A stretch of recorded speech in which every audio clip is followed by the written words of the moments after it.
Assalamualaikum warahmatullahi wabarakatuh. Selamat siang teman-teman udah review channel Di Balik Tembok. Untuk episode kedua masih gitu dunia street art. Karena banyak banget tuh ada graffiti, ada mural. Kita ngebahas tentang stencil. Kita juga disponsorin sama Mad King. Seger banget pas. Seger banget pas. Asik. Kalau misalkan ingin dapetin Mad King bisa searching di Instagram, ada Mad King YK. Bisa dicari di sana. Oke, Mas Sigit. Gimana Mas Sigit? Kabarnya? Baik, ya pengestunya baik kabar. Sibukannya apa nih Mas Sigit? Masih nyiapin untuk karya berikutnya sama ya aktivitas harian ya. Mural bareng teman-teman kemarin di Ngaglik di Selatan Sewon. Panggung Harjo dan Mislo juga. Terus kemarin sore diajakin ketemuan sama Pak RW di Perotama belakang pasar mau di gambar bareng kemarin sore. Taman 2. Nah, Taman 2 belakang pasar. Ada karyanya Om Moki. Akhirnya karya itu kita minta untuk harus tetap ada di sana. Lah terus Om Moki mau ngeritat atau memperbaiki. Om Mislo sendiri gimana kabarnya? Baik. Baik. Ini lagi punya program Di Balik Tembok. Asik. Inisiasi dari media legal gitu. Di Balik Tembok. Jadi sebenarnya program ngomongin dunia street art gitu itu luas banget gitu ya. Tapi juga nantinya Di Balik Tembok nggak ngomongin sekedar street art graffiti, tapi lebih luas lagi kayak ruang, teman-teman, ke hal lain-lainnya lah. Intinya street art itu kalau menurutku pribadi komplit. Karena satu sama lainnya terhubung ya. Kayak misalnya kita biasa gambar di jalan gitu, nggak menutup kemungkinan kita diundang pameran di galeri, alternative space, art commission ya. Iya. Buatku yang paling keren objektivitas. Karena di street art kita nggak ditentukan lo dari mana atau siapa lo, atau yang penting karya lo keren, publik sebagai kurator setuju, kelar. Emang dari dulu stensil ya. Stensil ya. Ya. Dulu bareng sama almarhum Om Tony Voluntero awal 2000 sampai 2003 itu kita karena tinggal bareng kebetulan kita ngontrak bareng di Minggiran, tetanggaan sama grafis Minggiran. Oke. Berapa rumah gitu. Mungkin nandain nggak ya? Ini stensil loh. Grafis juga pada. Grafis ini stensil nih. Atau ini temannya grafis Minggiran. Ya, gitu. Bisa. Ada Minggirannya pokoknya. Kita main ya satu color satu warna, terus ngerespon dulu ada kotak-kotak telepon umum dulu kayak bilik TPS gitu ya. Kayak kita respon karena pas itu kayak perpindahan antara telepon itu fasilitas telepon umum itu udah yang terbengkalai juga, banyak yang ya chaos, maksudnya kumuh ya seperti properti publik sampai sekarang lah masih banyak yang terbengkalai karena banyak pembiaran ya, banyak properti kita yang terlantar. Terus teman-teman cerita terus ngerespon properti kita yang tadinya kumuh, chaos, nggak terawat jadi ya lebih manusiawi lah gitu. Lebih ke teks atau lebih gambar. Gambar ya. Gambar tapi satu warna gitu. Iya, hitam atau itu semua merah atau ya cuma gambar tank di kupeng orang gitu. Dia nandain bahwa kita sebenarnya nggak setuju sama kekerasan, bentuk perang segala macam konflik gitu. Kita nggak mau. Jadi karyanya gitu. Terakhir karya itu seperti terkurung di dalam tralis protektor, jadi malah awet PTBY. Iya, tadi mau ngomong itu. Iya. Aku pernah nemuin itu karya itu. Kita ngandalin fotokopian, terus ketebalan warna hitamnya itu yang kita tracing ulang. Masih menemukan satu harapan bahwa masa depan ini akan jauh lebih baik lagi. Dulu kita sangat merasa hati-hati. Sangat hati-hati untuk ruang publik yang ruang kita sendiri aja kita masih takut untuk berekspresi di ruang kita sendiri. Tapi kalau sekarang kan enggak, dan publik juga mulai bisa menerima bahwa itu bukan aktivitas kejahatan gitu. Kadang juga jadi uji adrenalin ya. Ngelihat spot ini menarik gitu kan, dan sulit secara teknis atau situasi sosialnya gitu kan, itu rame dan orang cukup memonitoring ya, lihat spot itu bisa nggak gitu kan untuk respon itu juga jadi tantangan menarik tuh. Aku juga belajar dari Om Tony almarhum itu kan, karena sering pulang pergi ke Australia, di Melbourne ada festival apa gitu, terus bawa balik katalog newsletter yang dari teman-teman stensil di Australia, itu jadi gak lebih membuat aku semangat dan fokus gitu. Ternyata ada referensi-referensi yang aku dapat nggak dapat dari sini. Tahun berapa juga, terus akhirnya kita ketemu. Ada hal yang lucu sama Om Isrol, semangat. Ayo bikin pameran Indonesia Stencil Art gitu, di list senimannya tiga orang atau 5 gitu ya. Akhirnya kita masa Indonesia, ya udah nggak usah aja. Sampai detik ini juga memang masih gampang ke itu. Ya. Banyak juga sih sebenarnya kayak orang yang ingin mencoba, orang yang baru ingin memulai. Podcast ini juga salah satu yang menginspirasi. Sering banget tuh aku kedapatan DM maupun WhatsApp. Gimana cara membuat stensil gitu dengan ukuran besar? Bang pakai kertas apa? Karakternya yang kayak gimana gitu. Tetap aku jawab sih untuk buat informasi. Nanya kertas, aku pakai kertasnya ini craft. Stensil artis yang lain kan juga beda-beda tuh, kayak Mas Sigit, Maraga ya. Malaga atau duplek. Tapi aku juga beberapa karya sekarang pakai craft enak. Cuma ya craft itu tipis. Jadi lebih fragile, lebih gampang rusak. Nah, kalau duplek itu kan bok-bok roti, nasi kotak itu. Nah, kartonnya itu kan duplek. Dia lebih ulet memang. Craft lebih tipis, jadi lebih ngatingnya nggak terlalu berat. Harus dicoba semua sih material ya. Iya. Seniman atau temen yang akan bikin stensil pasti nemu kenyamanannya masing-masing ya. Harus dicoba semua. Aku juga waktu itu awal-awal ya pakai HPS, fotokopi langsung. Dia nggak bisa bertahan lama gitu. Karena tipis. Itu malah aku tuh keinspirasi ini Maksudnya dulu di waktu aku masih di Jakarta tuh lihat MCT. Itu stensil artis dari Poland. Jadi dia ngerespon pintu gerbang Ancol. Dulu stensil internasional itu ininya, nama pameran itu. Jadi si MCT ini ngerespon gapuranya Ancol, terus aku ngelihat tumpukan kertas gitu. Itu pakai kertas apa ya? Mungkin Maraga kayaknya. Kotak-kotak gitu. Ini apaan gitu kan? Ditumpuk-tumpukin, terus ada kode-kode gitu untuk menyusun. Iya. Oh, ini stensil tuh. Dari situ Mas, dari situ oh iya bikin besar gitu ya. Oh gini cara kerjanya gitu. Itu masih ya di fotokopi, terus ditempel ke kertas Maraganya itu baru di cutting tuh. Tempelin dulu di Malaga baru dipotong. Langsung ke HVS, sayang motongnya ya, istilahnya kalau gampangnya sekali pakai doang sayang. Ya namanya juga bagian dari seni grafis ya, seni cetak. Kekuatan repitasinya itu, kekuatan penggandaannya itu yang jadi power. Seniman dengan karyanya itu kan menyampaikan pesan. Stensil yang dia punya kekuatan penggandaan atau pengulangan. Sayang juga kalau pesannya hanya diproduksi atau dicetak hanya sekali atau 2 kali. Kita pergi kemana, kita jalan kemana, atau nemu spot yang strategis, yang bagus, menarik, bisa dipasang. Walaupun gitu, ngerawat master cetaknya itu tetap harus juga ada. Pasti kita cek konstruksinya itu, sambungan-sambungan kertasnya itu putus, harus kita sambung lagi. Lengket juga gitu. Lengket. Kadang di jalan itu nyemprot, belum sampai kering udah harus digulung karena harus jalan.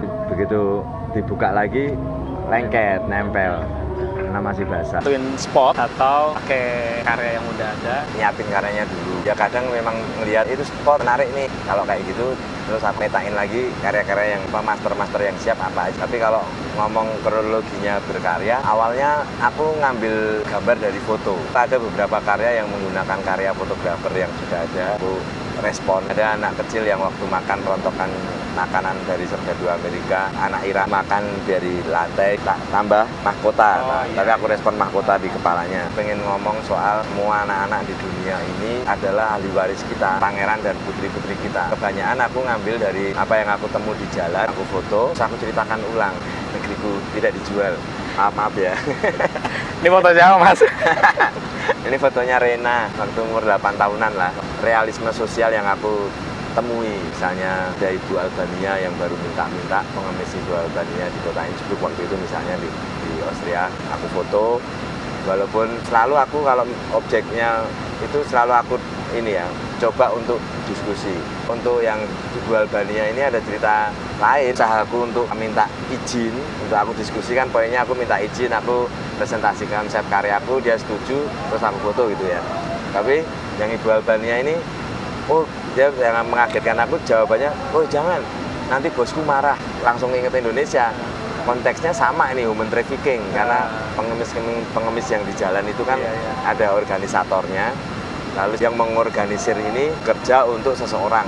Pengemis kita itu ngemis di jalan, nanti setoran ke mafianya lah, ke yang organize. Yang organize. Kan ada yang datang pakai pickup diturunin di perempatan-perempatan gitu.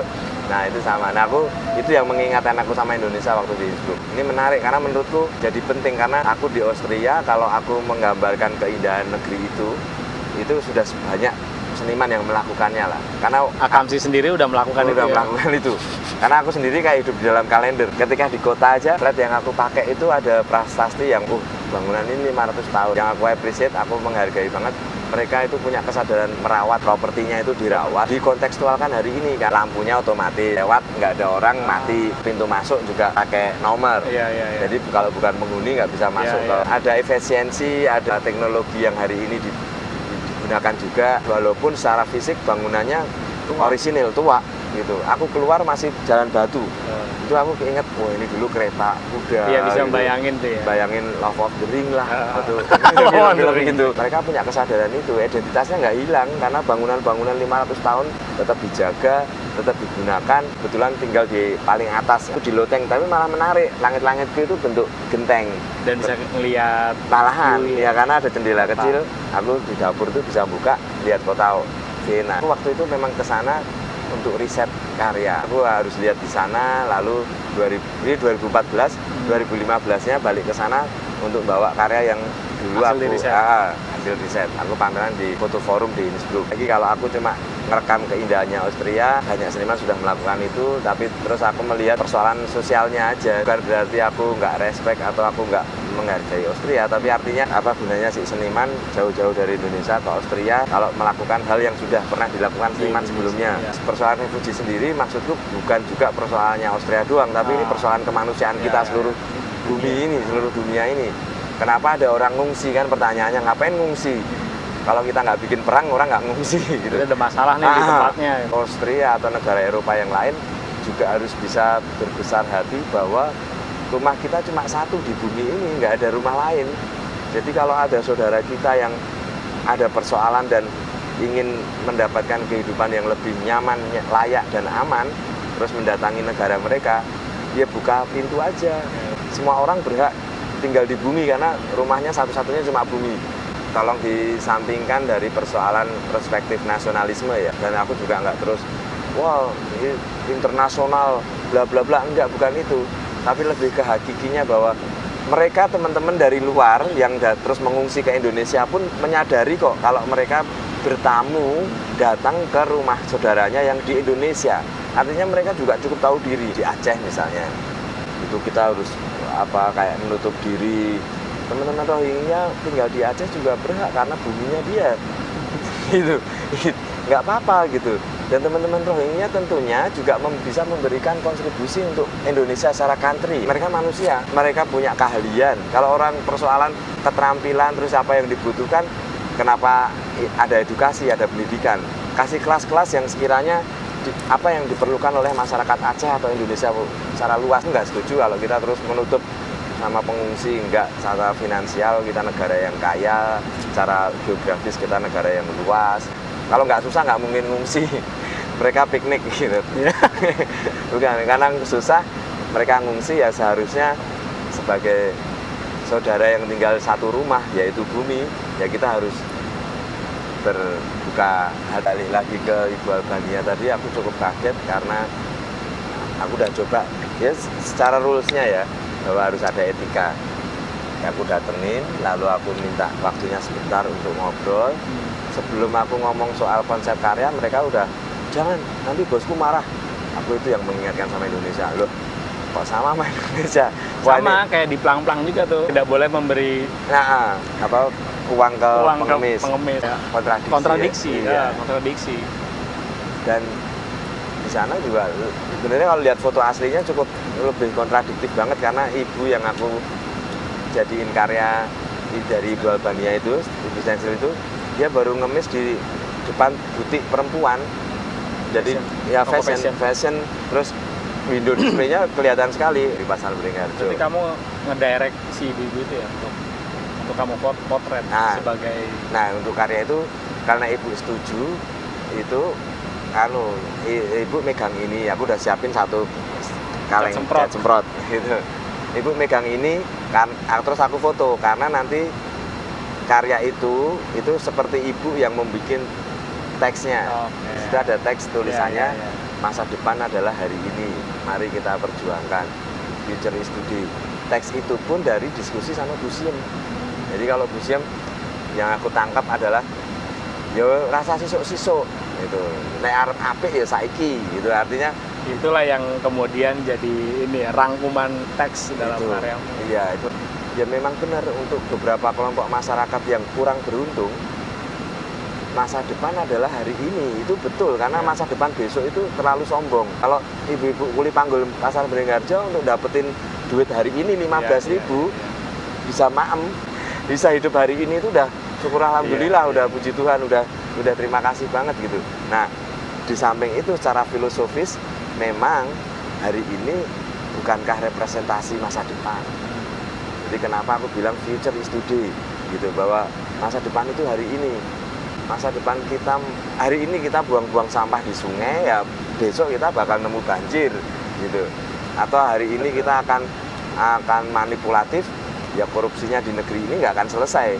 Jadi kalau mau negeri ini bersih, ya udah sekarang, nggak usah besok kok Indonesia akan hilang itu korupsi. Itu enggak. Aku sepakat sama Busiem. Nek arep apik ora sah sisuk-sisuk. Terus arep apik ya saiki. Runutannya bahwa masa depan itu disusun dari apa yang ada di hari ini dan yang sudah lalu. Ya makanya hari ini boleh dong dibilang bahwa hari ini itu representasi masa depan. Sebenarnya generasi sekarang itu satu instan, satu rada pemalas gitu ya. Terus benar-benar healing. Walaupun hari ini kita cukup bersyukur diberi generasi yang too much information. Informasinya sampai turah lah.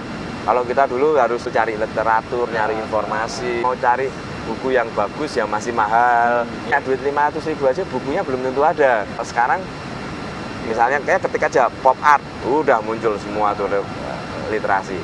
Terus mau ngomong, street art, udah keluar semua. Sampai ke tutorial. Iya, sangu informasinya itu nggak kurang, bahkan berlebih. Nah itu kan anak-anak cerdas semua ya, anak-anak pintar. Nah untuk itu ya seni menjadi penting, ini asupan untuk mental. Karena kan sebenarnya seni ini spiritual ya, bukan terus kita menyamakan sama agama, enggak. Bukan. Dari panca indera kita, entah mata, entah telinga, entah rabaan kita, lalu kita punya manifestasi yang menjembatani antara imajinasi sama fakta-fakta lain yang kita temuin di sehari-hari. Entah cara fisik yaitu komposisi warna atau bentuk kalau misalnya 3 dimensi, atau secara value itu yang mendasari karya ini muncul karena apa? Merekam situasi pasar, dan seni juga yang juga membuat manusia menjadi tetap sensitif gitu. Apa kepekaan ya? Museum itu ya tadi ya sebagai objekmu ya. Itu iya, karena karya.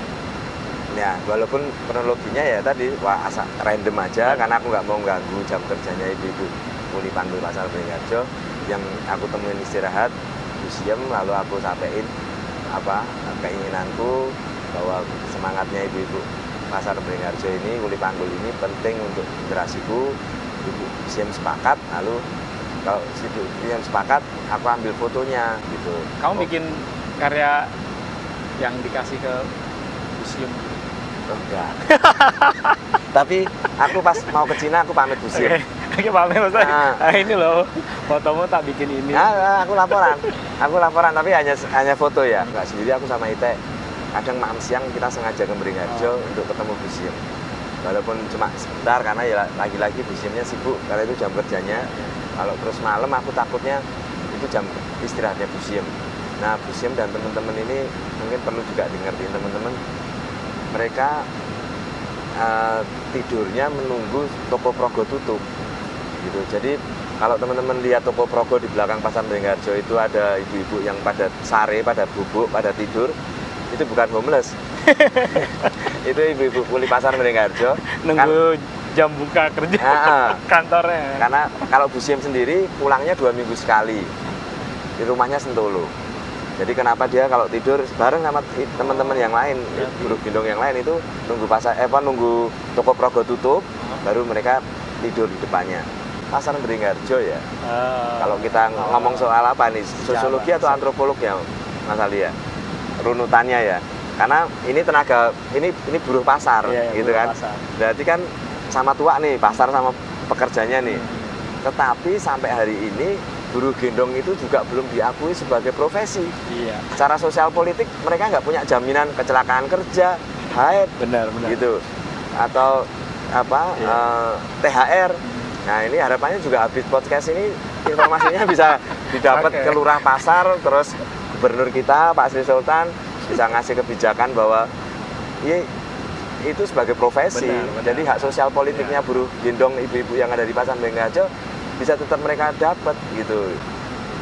Ngomong pendidikan, buruh gendong juga punya pendidikan. Itu kalau nggak ada pendidikan kita aja gendong Brambang sakarung itu nggak nyampe parkiran, malah gulung-gulung. Itu mereka dari lantai 3 turun kalau bawa rempah-rempah atau apa. Mereka nggak cranky. Yang tadi nggak sambatan, nggak gampang ngeluh. Walaupun profesinya nggak diakui sebagai profesi, hak mereka atas keselamatan kerja, hak sosialnya, cuti haid, melahirkan, terus lebaran, itu kan mereka nggak dapat pun mereka nggak cranky gitu, nggak ada demo buruh gendong minta diakui sebagai profesi kan nggak gitu. Nah itu juga itu kearifan kita bahwa ya nggak harus cranky, jalanin aja gitu, terus kita yang penting survive, saling bantu.